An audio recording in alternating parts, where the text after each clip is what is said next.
Қайырлы күн балалар, бүгінгі сабағымыз күннің достарын білесің бе деп аталады. Сен осы сабақта күн жүйесінің ғаламшарлары туралы білетін боласың.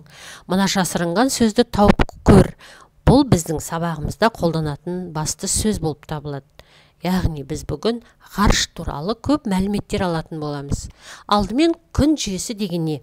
Күн, ғаламшарлар және басқа да аспан денелері күннің жүйесін құрастырады. Күнді 8 ғаламшар айналады.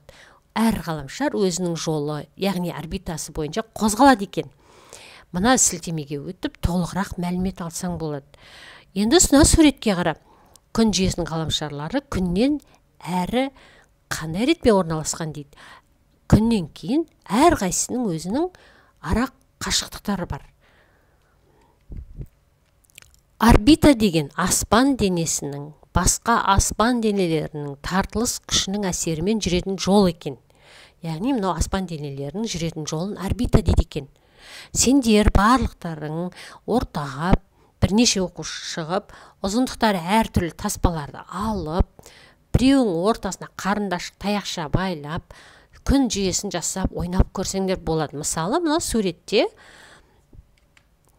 міне біреуің ортада, қалғандарың таспалар, әртүрлі ұзындықта таспаны алып, біреуің Меркурий, біреуің шолпан, біреуің жер, Марс болып 8 ғаламшардың айналу ретін жасап көрсеңдер, әрбір ғаламшардың қалай қозғалатынын біліп аласыңдар.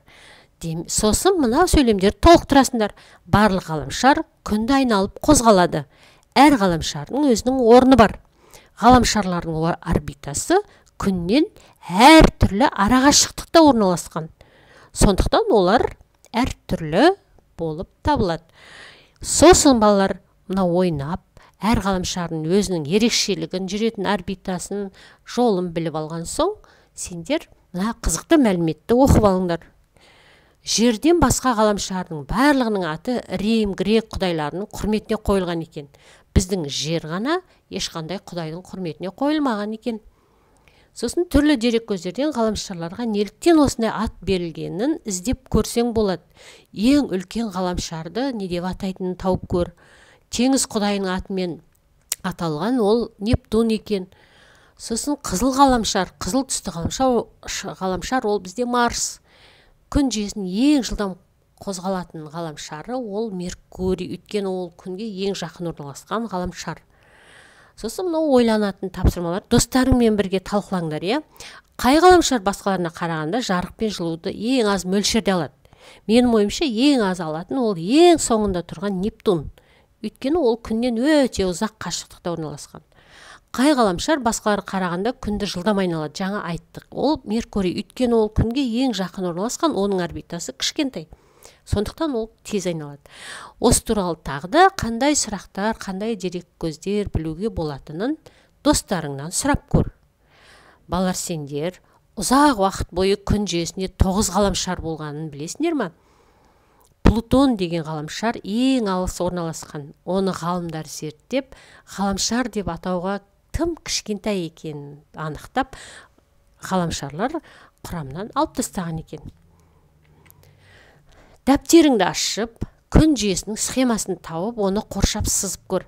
Күн жүйесінің схемасы мынау тұр, иә? Сосын ғаламшарлардың орналасу ретін белгіле. Сосын мына мәліметтерді оқып отырып, Меркурий, шолпан, жер, Марс, Юпитер, Сатурн, Уран, Нептун осы қатар дұрыс екенін белгілейсің. Сосын бағанағы мәліметтерді назарға алып, ең үлкен ғаламшардың Юпитер екенін білесің, сәйкестендіреміз. Теңіз құдайының атымен берілген Нептун, ашық қызыл түсті ол Марс, және ең жылдам ғаламшар Меркурий. Сосын мына дұрыс мәліметтерді белгілейміз. Сосын ғаламшарлардың күн жүйесін белгілейміз. Ғаламшарлардың өзінің тұратын орнын белгілейміз. Осылай дәптеріміздегі тапсырмаларды орындап, мынау зымыранды бояймыз. Балалар, сендер күн жүйесінің ғаламшарлары туралы білдіңдер, және мына төмендегі сұрақтарға өздерің жауап іздеп көріңдер. Ал сендерге сабақ берген Гүлзина Жақсылық.